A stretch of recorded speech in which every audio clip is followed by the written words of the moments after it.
So, guys, JD McDonagh, okay, on Raw. Oh, man. So we didn't do reviews, but on Raw, there's a spot where he does basically a springboard acai moonsault to the outside of the ring. Typical move, right? You see it in wrestling a lot. When you do it on the announce table side, you also see it a lot where people crash into the table. However, WWE now has these solid ass tables that like you can take full blown choke slams on and they don't break. Now, I'm not saying they won't ever break, but they're way more sturdy. Okay. And I think they're doing that to avoid like collapses and stuff. And it's not even that often that people, you know, are going through the announce, or maybe that's a lie. You know, it happens a lot. You know, even either way, the tables are just reinforced now, right? It's a Japanese announce table, if you will. And so JD McDonagh does the springboard moonsault. He hits it. He flies backwards, sort of as it's just natural. It's not like he botched the move or anything like that. And I don't think they should remove that table either. I think they should keep those tables the same.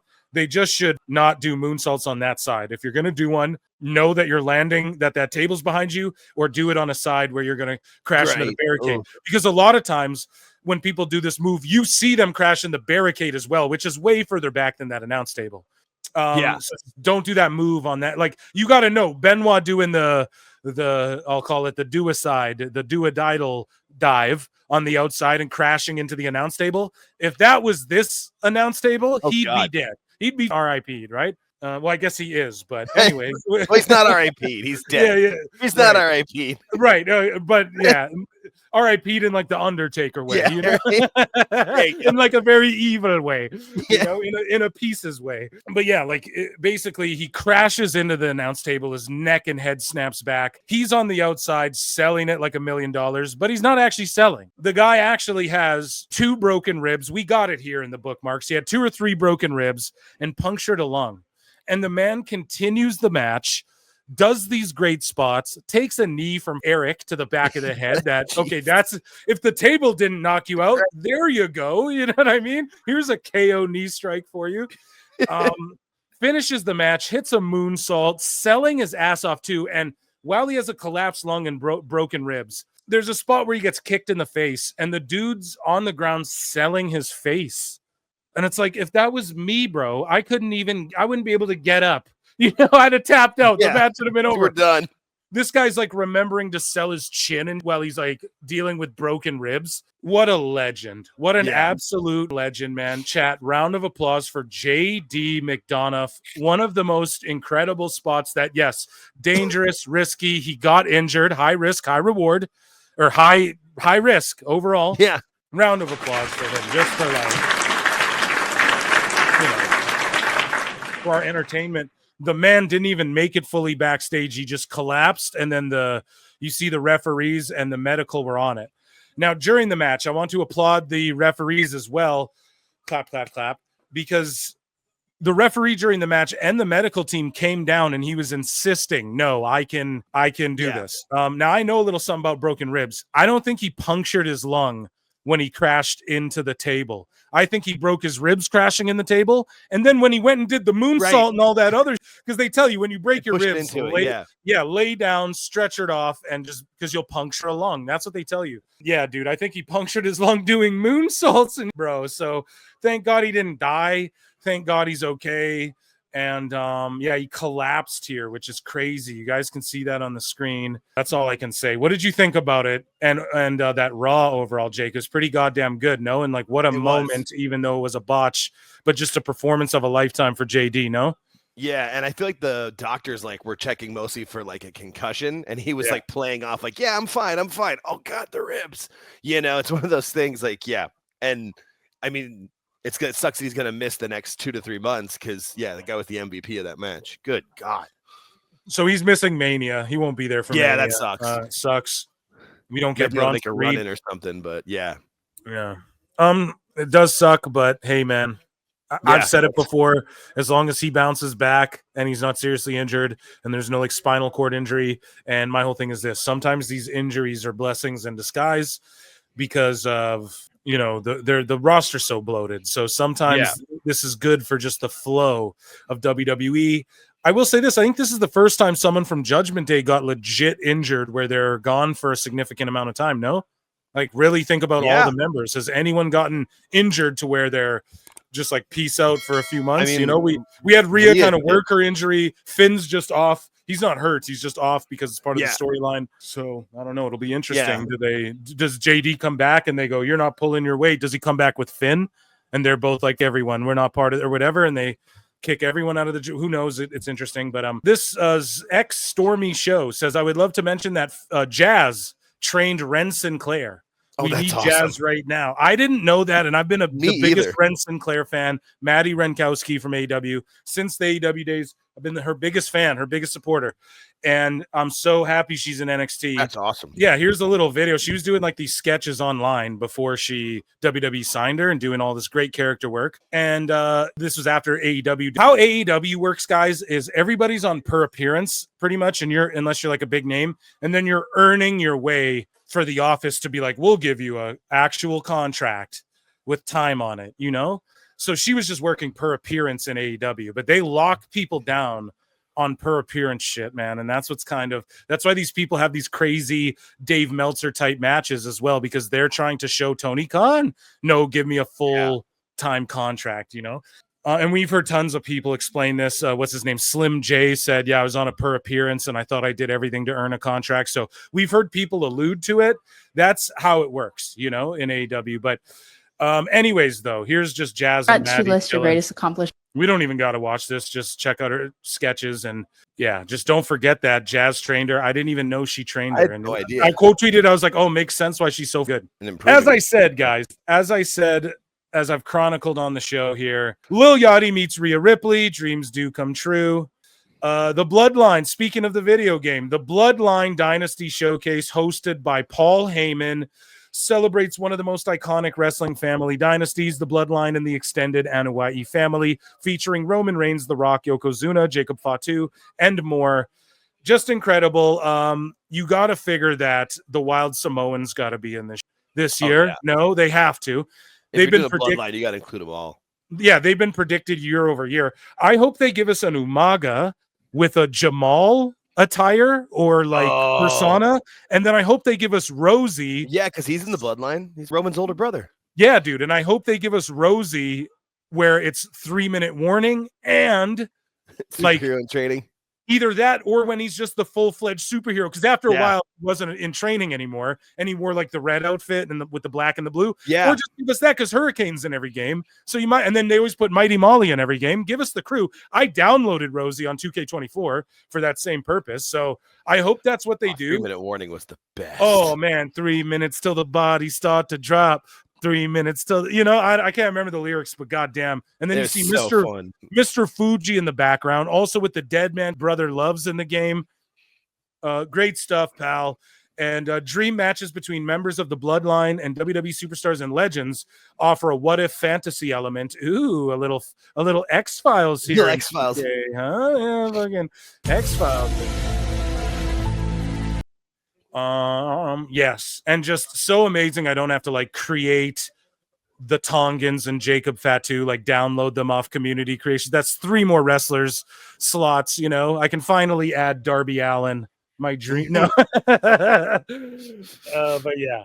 So Kai Cenat was shocked while backstage at WWE, saying he couldn't believe how they genuinely act like a family and gave all their fighters their flowers for going out there and always giving it their all. Yeah. Triple H. So boom, I'll go to the WWE. I'm seeing Triple H live in the flesh. I'm like, what the? I'm seeing CM Punk. I'm like, what the? I'm seeing all these niggas. I'm like, what the chat? This guy has more viewers than anyone in the world, and people are crying, and he's sitting here marking out about CM Punk and Triple H. That's how mainstream WWE is right now. World now. Backstage, and all the wrestlers, bro, 100%. This is my first WWE event I ever went to because I couldn't afford it growing up. I seen Rey Mysterio. Man, and he got to go in the ring. Amazing. Mysterio. Everybody showed me love. It feels like a fit. It's weird, bro. It feels like a good ass. Bro, from the crowd to the wrestlers.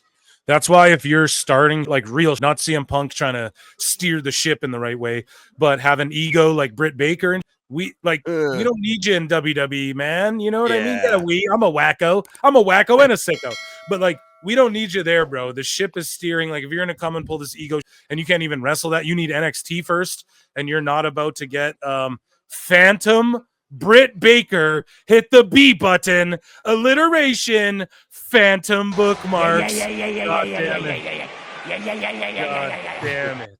Well, shout out Kai Cenat, but yeah. I'm buying this Bloodline edition. Now I gotta ask chat. Oh, let me end this poll on the Clips channel, by the way. There's probably no one voting on this anymore. Let me ask chat, though, and let me ask you, Jake. Do you think Bronson Reed's being done dirty here by not being included, or is he just not? No, because he was more like Bloodline adjacent. I think if he didn't get hurt, maybe by then it could have been different, but I don't think so. I mean, I think it's cool that Heyman's on like the actual, like the standard cover too. Like if he was just in this, would be cool. But the fact that he's actually on the standard cover, like doing his little hand thing, it's great. If anybody deserves to be, it's right. Roman Exactly. It's great. And I just love this cover, the Roots, and then The Rock as well gets snubbed. The final boss. I wonder why. Hey. Oh, I didn't think about that. Yeah, so The Rock as well. I wonder what they're thinking there. But yes, the Ulafala, and then Roman at the head, and then is the head literally, and then you have Solo's on the original side too. I know. I'm telling you guys, man, we're gonna get Jacob and the Tongans are gonna split off. Yeah, from Solo and them, and either Solo's gonna rejoin the OG bloodline, and then The Rock will join up with Jacob and them or something like that. But it's gonna happen. We're gonna get Solo versus Jacob. Yeah, but I'm copping that shit. It looks spectacular. But they put out these games too much. Like, they got to do it where it's like every 2 years or 3 years, and then just update it. Like, you can do it that way now. Yeah, it should just be like, oh, get the 2K25 update. And what is that? Oh, well, we fixed this and that. We added this and that, and here's a boatload of new wrestlers, and we have new DLC packs coming. And you can market it the same way, but you just call it, you charge a little less and call it an update or whatever. But again, then they can't nickel and dime people because I'm going to buy it every year. Yes, it would only change if people's buying habits change, and that ain't happening. So the Bloodline rules match will allow up to 6 run-ins per match. That's awesome. That's awesome. 3 per side. I wonder if you can levy it because you can have up to 3 managers on both sides, but on some match types, it's like, okay, if I pick 2 managers, you can only get 1 or whatever. I wonder if you can levy it like this dude can have 2 runouts and you can have 4 or whatever, however you want to Steiner method. But anyways, these run-ins can be performed like a finisher by filling a meter and then spending the earned credit. Effectively, a Bloodline rules match will start 1-on-1 and end 4-on-4. I don't think it has to end 4-on-4 though. I think it's like if you don't build up your special meter and someone builds theirs up 3 times, then they can get their 3 run-ins and you don't even get 1 off, or maybe you get 1 off. I think that match type is going to be one of the new elimination chamber almost. I think for one-on-one competition, I think that's going to be so fun online when you can set your run-ins and people don't know who you choose for your run-ins, and it could be awesome. I choose hologram. Oh God. So WWE is reportedly looking to host an NXT taping in NYC, with the proposed date being March 11 at the theater in Madison Square Garden. They're planning a bunch of huge shows, bro. This would be one day after WWE RAW and MSG on March 10th. Yeah. So, man, NXT at MSG. It's getting bigger and bigger. Cool. Eventually, it's like we're going to have to bring back OVW, and NXT's got to just, it's getting big. They're going to start doing 1 million on TV on CW soon. Fuck, I hope there's no Phantom bookmarks again. Oh God, the black helicopters are coming back. Yeah, dude, they don't like. I'm spilling the tea. They don't like that I told you about how AEW contracts work. So Asuka has been getting stalked and getting sent crazy ass messages. Okay, and she says I've been feeling in danger recently. I've already consulted the police. At this rate, even if fans approach me at the airport or in the city, I will feel the possibility that something might happen, and it will scare me, making me unable to respond. Please don't have romantic feelings for me. It's meaningless, 100% pointless. Do you guys hear this? There's psychopaths threatening her now. I hope they get nabbed up. These people are all mentally ill goobers. Okay, real sickos of the week. Okay. the real wackos. I feel bad, man. And I quote tweeted this. I said, Sickos, stop Seriously. harassing her. Stop falling in love with her. And I just was like, I hope her friends are checking in on her a lot. And I hope someone agrees to be her travel buddy just in case, you know, for real. Like, I hope someone just WWE send Kyrie out there with her or something. You know what I mean? Send someone out there to just wherever she's at, whenever her comeback is. Because I'm sure, like, when you see doctors too, the WWE have you fly out and see the best of the best of the best, right? And UFC does the same thing. So Asuka's traveling around, even though she's not in the ring. I'm sure she's got to go to Vegas to see this guy who's the best shoulder guy or whatever her injuries are. But whatever she's doing, whatever she's doing. So she's got to travel around. I hope she's got a travel buddy. And it's so unfortunate. There's way too many sickos out there, dude. Really weird wackos. And she flat out says, I've been feeling danger and I've consulted police. Look at Sonya Deville. The dude was in her house. I was going to bring up too. Yeah, the dude was in her house, man. Yeah. Like, thank God nothing happened. So yeah, I look, 2.4 million, 1.6 million. I hope whoever these people are get caught real quick. And all I'm saying, Asuka, you don't gotta like dox the people by like showing your DMs. But if you do that, listen, man, the sleuths will figure it out and they'll find them and get those people locked up for harassment. Even the NXT building had a crazy asshole showing up there. You know, that man, it's scary out there, dude. Especially with the internet. Yeah, with the internet, it's crazy. An accountability buddy. Accountability buddy. Yeah, an accountability buddy. Triple H will headline the WWE Hall of Fame, and I like that, or the Paul of Fame, and I like that they just announced it. Round of applause for Triple H. He deserves that. Talking about the Hall of Fame, he's already in as DX. His solo run deserves it. I think they're going to focus primarily on his wrestling stuff, and then at the end they'll sort of go, now he's the COO. Right. In what is people are deeming the Paul Levesque era, then they'll play a clip of Paul Heyman being like, the Paul Levesque era, you know?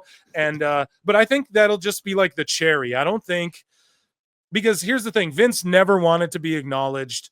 Triple H should be, and I think it's better they do it now instead of him never going in just because he's like the leader now. He should have already went in as a solo as soon as that Hart shit happened. Right? As soon as that Hart happened and he's like, I don't think I can even do a match ever again. That's when he should have got inducted, in my opinion. But yeah, he held off. And yeah, like I said before, Triple H was my guy. A lot of people are DX, the solo run on then Evolution. Like, I mean, those are three big eras of his career that he was pretty much on top the whole time. If nothing else, I think you should go in for, was it the match where it's him and Austin and he blows the quad and then he lets Jericho put him in the walls of Jericho on the table with the blown quad? Yes. I'm like, no, that right there, respect. Go in the Hall of Fame for that alone. Exactly. That's legend. And then how about DX? How about in the Monday Night Wars 2 having the vision to go, I got to bring Waltman back, the New Age Outlaws, right? Because HBK's gone. Yeah, I got to yeah, dude, I got to reboot this, but still make it cool. And he was in the NWO, so it makes sense for this war stuff. The Jean-Paul Levesque stuff, Evolution. Evolution is a mystery and a change that no one sees. Bro, I loved that Triple H Reign of Terror. I've told you all so many times on this show. And then, yeah, he's just Booker of the Year in everyone's eyes. And WrestleMania follows up. The report did add that Triple H was surprised by Stephanie McMahon, Undertaker, and Shawn Michaels with the announcement. So he didn't push for this himself, you gummies. Dummy, yeah. He was jumped with it by his wife, Undertaker, and Shawn Michaels. Who else can induct the boss other than those three? Go, we're putting you in, kid. You know, who else has the pull to even say that? It's not like Triple H can go, no, I'm not doing that, right? He's got to listen to those three. So amazing. That's cool. And I hope Sean inducts him. That'd be great. Who? I said, I hope Sean inducts him. That'd be great. It's got to be Sean, right? Or do you think Stephanie, his wife? I think Stephanie might like introduce the introduction or something, or be part of it like a little bit, but I think Sean's got to give like the main speech. So here's Triple H reacting to getting his Hall of Fame induction. So he's about to be done this press conference thing. Here's Nick Khan. Thank you. We're gonna Mark. get flagged for the music. WWE, please, bruh. Please. Thank you, Mark. Thank you, Paul. So HBK music hits. He's like, what the? Sean's coming out. Bigger. Everybody.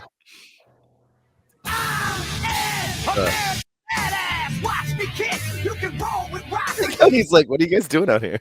HBK and The Undertaker have made an executive decision here today.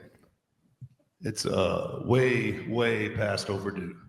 Though you are in the Hall of Fame as a member of D-Generation X, it is only fitting that the cerebral assassin, the game, Triple H, at WrestleMania 41, take his rightful place in the WWE Hall of Fame. Yeah. Hell yeah. So from a guy that usually has something to say about everything, I'm speechless. I'm going to kill Nick when we leave here. See somebody flying off of the roof. It's not Rey Mysterio. Just ignore it. Or Big Show. Yeah, or Big Show. Yeah, call back. Yeah, it is.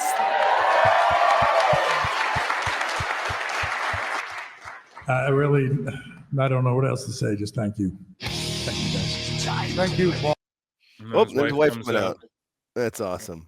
Turn that down. Time to play the game on. Look how happy she is. Yeah, That's he great. deserves it. He You does. deserve it. He deserves it. Absolutely. That's amazing. And ladies and gentlemen, that was Federation News. Round of applause for Federation News.